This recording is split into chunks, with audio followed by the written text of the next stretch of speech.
용감한 낯선 이여 알아두시오. 그가 말했다.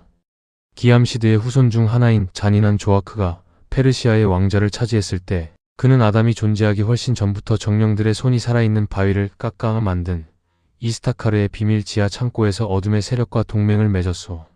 그는 시인들에 따르면 자기 자신의 일부가 되어버린 두 마리의 뱀에게 매일 인간의 피를 제물로 바쳤고 그것들을 유지하기 위해 신민들의 참을성이 다하여 용감한 대장장이나 승리한 페리둔 같은 이들이 저항의 칼을 들어 폭군을 폐위시키고 다마벤트 산의 음울한 동굴에 영원히 가둘 때까지 매일 인간 희생을 요구하는 세금을 징수했소.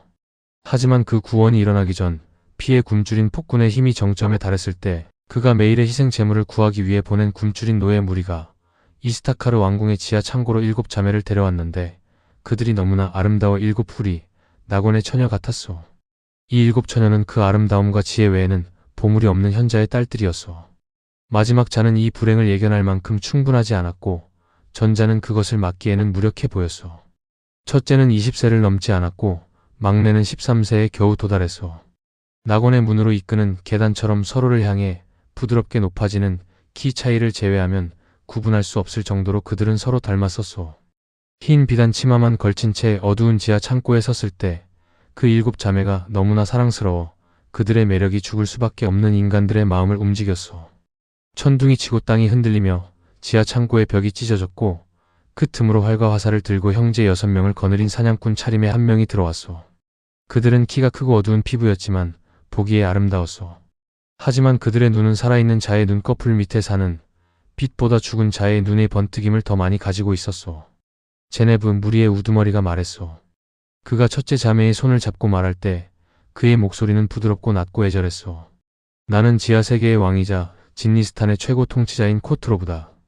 나와 내 형제들은 순수한 원소의 불로 창조되어 전능자의 명령에도 불구하고 인간이라 불린 흙덩이의 경의를 표하기를 거부한 자들이다.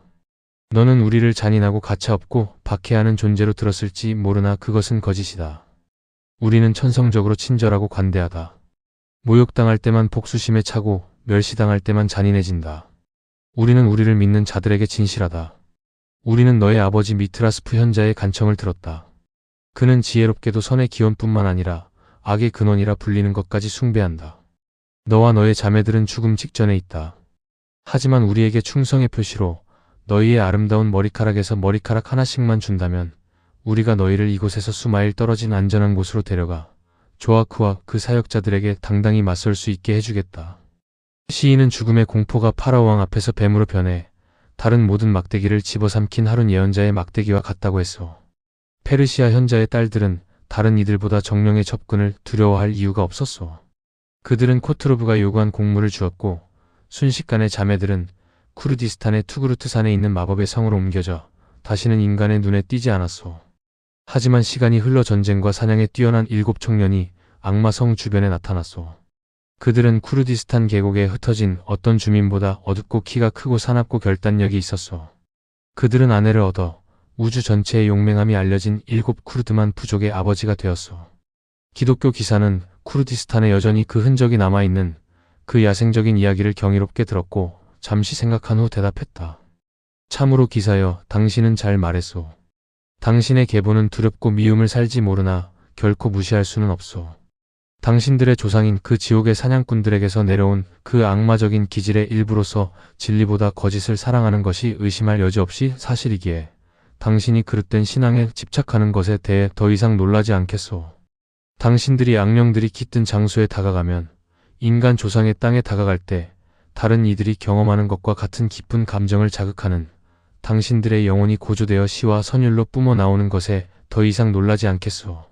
아버지의 수염을 걸고 당신 말이 맞는 것 같군. 사라센이 기독교인이 자신의 생각을 말하는 자유에 불쾌해하기보다는 오히려 재미있어하며 말했다.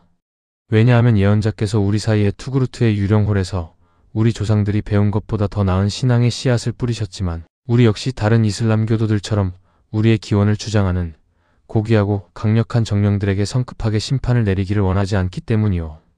우리의 믿음과 희망에 따르면 이 진이들은 완전히 저주받은 것이 아니라 여전히 시험 중에 있으며 이후에 처벌받거나 보상받을 수 있소.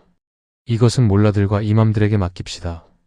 우리에게 이 정령들에 대한 존경심이 코란에서 배운 것에 의해 완전히 지워지지 않았고 우리 중 많은 이가 우리 아버지들의 더 고대 신앙을 기념하여 이런 구절을 노래한다는 것으로 충분하오. 그렇게 말하며 그는 아리만을 숭배하는 자들에게서 그 기원을 찾을 수 있다고 생각되는 언어와 구조 면에서 매우 고대적인 구절들을 읊조리기 시작했다. 아리만. 이라크가 여전히 비탄과 악의 기원으로 삼는 어둠의 아리만이여. 그대의 신전에서 절하며 우리는 불안한 눈으로 세상을 보내 펼쳐진 하늘 아래 그대의 것과 견줄만한 제국을 어디서 볼 수 있을 것인가. 선한 힘이 사막의 들판에 지친 순례자들이 마실 샘을 허락할 수 있다면 바위를 내리치는 파도들은 그대의 것이고 수많은 함대가 가라앉는 토네이도의 치명적인 충격도 그대의 것이니. 혹은 그가 흙에게 꺼져가는 감각을 달랠 향유를 내뿜으라고 명령한다면 오랜 고통이나 격렬한 괴로움, 붉은 열병, 얼룩덜룩한 역병, 그대의 화살통에서 나온 화살들로부터 그들을 구원할 자는 얼마나 적은가. 인간의 가슴 속에서 그대의 지배가 가장 으뜸이니 우리가 다른 옥자 앞에서 말로 기도할 때마다 거기 무엇이 외견상 존재하든 기도의 비밀스러운 의미는 아리만이여 바로 그대의 것이라. 말해보라. 그대는 감정과 감각과 형상을 가졌는가. 동방의 마법사들이 말하듯이 그대의 목소리는 천둥이고 그대의 옷은 폭풍인가. 증오와 분노의 감각적인 영혼을 가지고 치명적인 길을 휩쓰는 날개와 먹이를 찢는 송곳니를 가졌는가? 아니면 그대는 자연의 근원 속에 섞여 좋은 것을 나쁜 것으로 바꾸는 항상 작동하는 힘인가? 우리의 더 나은 운명과 다투며 내재된 악의 원리이며 여전히 승리하는 것인가? 어떻든 논쟁은 헛되도다. 그대는 밖의 모든 것과 안의 모든 것의 지배권을 행사하니 인간의 모든 격렬한 열정, 사랑, 증오, 야망, 기쁨, 그리고 두려움, 그대는 그것을 죄로 몰아넣는구나. 우리의 눈물의 골짜기를 밝히기 위해 맑은 햇살이 나타날 때마다 그대는 멀지 않은 곳에 있구나. 우리 삶의 그런 짧은 위안 속에서 그대는 우리의 연애용 칼을 죽음과 전쟁의 도구로 벼리는구나. 그렇게 우리가 태어난 순간부터 지구에 머무는 한 그대는 인간의 운명을 지배하니 삶의 마지막 시간의 고통은 그대의 것이고 그리고 누가 감히 대답하겠는가? 그대의 힘은 어둠의 영이여 그때 끝나는가? 이 찬송가의 종류를 번역한 유능하고 학식 있는 성직자는 오해를 피하기 위해 이 시는 도덕적, 물리적 악의 실제 원인을 알지 못하는 이교도에 의해 쓰였으며 기독교 계시의 혜택을 받지 못한 모든 이들이 우주 시스템에서 그 지배력을 그토록 경악스러운 사실로 보아야 한다는 점을 독자가 기억하도록 경고하기를 원합니다. 우리 편에서는 번역가의 스타일이 이 기묘하고도 흥미로운 원문에 익숙한 이들이 승인할 수 있는 것보다 더 의역적인 것으로 이해된다는 점을 덧붙이고자 합니다. 번역가는 동양시의 비약을 영어시로 번역하는 것을 절망했던 것 같고 어쩌면 많은 학식 있고 영리한 사람들처럼 원문의 의미를 발견하는 것이 불가능하다고 느껴 묵묵히 자신의 것으로 대체했을 수도 있습니다. 이 구절들은 아마도 전설 속의 신 아리만에게서 도덕적, 물리적 악의 지배만을 보았던 어떤 반쯤 깨달은 철학자의 자연스럽지 않은 분출이었을지 모른다. 하지만 표범의 케네스 경의 귀에는 다른 효과를 냈고 악마의 후손임을 자랑했던 이에 의해 노래된 그 구절은 대악마 자신에게 드리는 예배의 주소처럼 들렸다. 그는 사탄이 경의를 요구하다 꾸짖음을 당했던 바로 그 사막에서 그런 신성 모독을 들었을 때 사라센과 갑작스러운 작별을 고하는 것이 자신의 혐오를 증명하기에 충분한지 아니면 십자군으로서의 서원에 따라 이교도에게 즉석에서 전투를 걸어 황야의 짐승들에게 먹이를 주는 것이 더 나은지 고민하던 중 갑자기 예상치 못한 환영의 주의를 빼앗겼다. 빛은 이제 낮게 기울고 있었지만 기사는 그들 둘이 더 이상 사막의 혼자가 아니라 키가 매우 크고 마른 한 형상에 의해 면밀히 감시받고 있음을 알아볼 수 있었다. 그 형상은 바위와 덤불 위를 엄청난 민첩성으로 뛰어다녔는데 그 개인의 야생적이고 털 많은 모습과 더불어 로마의 고대 사원에서 보았던 파우누스와 실반의 이미지를 떠올리게 했다. 단순한 마음을 가진 스코틀랜드인은 이 고대 이방인의 신들이 실제로 악마라고 단 한 번도 의심해 본 적이 없었기에 사라센의 신성 모독적인 찬송가가 지옥의 영을 불러일으켰다고 믿는데 주저하지 않았다. 하지만 그게 무슨 상관인가? 꿋꿋한 케네스 경이 혼자 말했다. 악마와 그 숭배자들을 처치하자. 그러나 그는 의심할 여지 없이 한 명에게 주었을 도발의 경고를 두 명의 적에게 줄 필요가 있다고는 생각하지 않았다. 그의 손은 메이스 위에 있었고 아마 방심한 사라센은 이유도 설명되지 않은 채 그 자리에서 머리가 박살이 나는 대가를 치렀을 것이다. 하지만 스코틀랜드 기사는 그의 방패에 씻을 수 없는 오점이 되었을 일을 저지르지 않도록 보호받았다. 한동안 그의 눈길이 고정되었던 그 환영은 처음에는 바위와 관목 뒤에 숨어 그들의 길을 미행하는 듯 보였고, 지형의 이점을 아주 능숙하게 이용하며 놀라운 민첩성으로 지형의 불규칙함을 극복하고 있었다. 마침내 사라센이 노래를 멈추었을 때 염소 가죽을 입은 키 큰 남자의 형상을 한 그 인물은 길 한복판으로 튀어올라 양손으로 사라센의 고삐를 낚아채 그렇게 대항하며 고귀한 말을 밀어젖혔다. 이 갑작스러운 공격자가 긴 팔에 재갈을 밀어붙이는 방식과 동양식으로 철로 된 단단한 골이었던. 혹독한 재갈을 견딜 수 없었던 말은 뒷다리로 꼿꼿이 서다가 결국 주인 위로 뒤로 넘어졌는데, 주인은 가볍게 한쪽으로 몸을 던져 넘어짐의 위험을 피했다. 공격자는 말의 고삐에서 기수의 목으로 손을 옮겨 몸부림치는 사라센 위로 자신을 던졌고, 그의 젊음과 활동성에도 불구하고 그를 밑에 깔아뭉개며 죄수의 팔 위로 긴 팔을 휘감았다. 죄수는 분노하면서도 동시에 반쯤 웃으며 외쳤다. 하마콕 바보날 놓아라. 이건 내 특권을 넘어서는 일이다. 날 놓아라. 안 그러면 단검을 쓰겠다. 내 단검이라. 이교도 개놈아. 염소 가죽을 입은 형상이 말했다. 할 수 있다면 내 소나귀에 꽉 쥐고 있어봐라. 그러자 그는 순식간에 사라센의 단검을 주인의 손에서 빼앗아 머리 위로 휘둘렀다. 나자렛 사람이여, 도와주시오. 이제 심각하게 놀란 셰르쿠가 외쳤다. 도와주시오. 안 그러면 저 하마코가 나를 죽일 것이오. 너를 죽여? 사막의 거주자가 대답했다. 너는 죽어 마땅하다. 악마의 전령인 너의 거짓 예언자뿐만 아니라 악의 원리 그 자체를 찬양하기 위해 너의 신성 모독적인 찬송가를 불렀으니 말이다. 기독교 기사는 지금까지 넋을 잃은 사람처럼 지켜보고 있었는데, 이 만남이 진행 과정과 결과에서 그가 이전에 추측했던 모든 것과 너무나 기묘하게 모순되었기 때문이었다. 그러나 그는 마침내 동료를 대신해 개입하는 것이 자신의 명예와 관련이 있다고 느껴 염소 가죽을 입은 승리한 형상에게 말을 건넸다. 그대가 누구든 그가 말했다.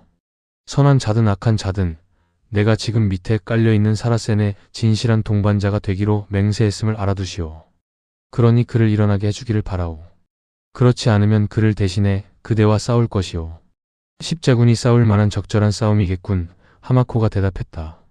세례받지 않은 개를 위해 자신의 거룩한 신앙을 가진 이를 상대하다니. 크레센트를 위해 크로스에 맞서 싸우러 황야에 나왔나. 사탄의 찬양을 노래하는 자들의 말을 듣다니 참으로 훌륭한 하나님의 군사군. 그럼에도 이렇게 말하면서 그는 스스로 일어났고, 사라센이 일어날 수 있도록 하면서 그의 칸기아르 단검을 돌려주었다. 너의 오만이 너를 어느 정도의 위험으로 가져왔는지 보아라. 염소 가죽을 입은 자가 계속해서 셰르쿠에게 말했다. 하늘의 뜻이 그러할 때 너의 숙련된 기술과 자랑하던 민첩성이 얼마나 나약한 수단으로 좌절될 수 있는지 보아라. 그러니 주의하라. 5일 때림. 너의 탄생별에 하늘의 좋은 시간에 너를 위해 좋고 은혜로운 무언가를 약속하는 반짝임이 없었더라면 우리는 방금 전 신성 모독을 짓거린 너의 목구멍을 찢어버리기 전까지 헤어지지 않았을 것이다. 하마코 사라센이 자신이 당한 폭력적인 언어와 더욱 폭력적인 공격에 대해 전혀 분개하는 기색 없이 말했다. 부디 부탁하건대 좋은 하마코여, 다시 내 특권을 너무 멀리 휘두르지 않도록 주의하라. 좋은 이슬람교도로서 나는 하늘이 예언의 영을 부여하기 위해 평범한 이성을 빼앗은 이들을 존중하지만 다른 사람의 손이 내 말 고삐에 있거나 내 몸 위에 있는 것은 좋아하지 않으니까. 그러니 말하고 싶은 것은 무엇이든 말하라. 내게서 어떤 분노도 당하지 않을 것이니. 하지만 다시 나에게 폭력을 휘두른다면 내 앙상한 어깨 위에서 내 헝클어진 머리를 잘라버릴 것임을 깨달을 정도의 상식은 갖추어라. 그리고 친구 케네스, 그가 말에 다시 오르며 덧붙였다. 사막을 통과하는 동료에게는 예쁜 말보다는 우호적인 행동을 더 좋아한다는 것을 말해야겠군. 후자는 충분히 해주었지만 광기에 사로잡혀 나를 죽일 뻔했던 이 하마코와 씨름할 때 더 빨리 도와주었더라면 더 좋았을 것이오. 내 신앙을 걸고 말하건대 기사가 말했다. 즉각적인 도움을 주는데 다소 실패했소. 다소 늦었지. 하지만 공격자의 기이함, 상황의 돌발성, 마치 당신의 야생적이고 사악한 노래가 우리 사이에 악마를 불러일으킨 것 같았소. 내 혼란이 너무 커서 무기를 잡기까지 이 3분이 걸렸소. 당신은 차갑고 사려 깊은 친구일 뿐이군. 사라센이 말했다. 만약 하마코가 한 번만 더 미쳐서 날뛰었더라면 당신은 말에 앉아 무기를 갖추고 곁에 있었으면서도 손가락 하나 움직이지 않아 당신의 영원한 불명예로 동료가 죽었을 것이오. 사라센, 내 말을 확실히 하겠소. 기독교도가 말했다. 솔직히 말하자면 나는 그 기이한 형상이 악마라고 생각했소. 그리고 당신의 혈통이라니 모래 위에서 다정하게 뒹굴면서 서로 무슨 가족 비밀을 나누고 있는지 알 수가 없었으니까. 그 비아냥은 대답이 되지 않소, 형제 케네스? 사라센이 말했다. 내 공격자가 실제 어둠의 왕자였다 하더라도 당신은 동료를 대신해 그와 전투에 들어갈 의무가 있었기 때문이요. 또한 알아두시오. 하마코에게 악하거나 악마적인 것이 있다면 그것은 내 혈통보다 당신의 혈통에 더 가깝소. 이 하마코가 사실 당신이 방문하러 온 바로 그 은둔자이기 때문이요. 이 사람이 케네스 경이 앞에 있는 운동선수 같지만 야윈 형상을 보며 말했다. 이 사람이 사라센, 농담하지 마시오. 이 사람이 존경받는 테오도리크일 리가 없소. 내 말을 믿지 못하겠다면 직접 물어보시오. 셰르쿠가 대답했다. 그의 말이 끝나기도 전에 은둔자가 스스로 입증했다. 나는 엔가디의 테오도리크다. 그가 말했다. 나는 사막을 걷는 자이며 십자가의 친구이고 모든 이교도 이단자, 악마 숭배자들의 도리깨다. 물러가라 물러가라. 마훈 터마간트 그리고 그 추종자들을 타도하라. 그렇게 말하며 그는 헝클어진 옷 아래에서 쇠로 묶인 일종의 도리깨나 마디진 곤봉을 꺼내 놀라운 솜씨로 머리 주위로 휘둘렀다.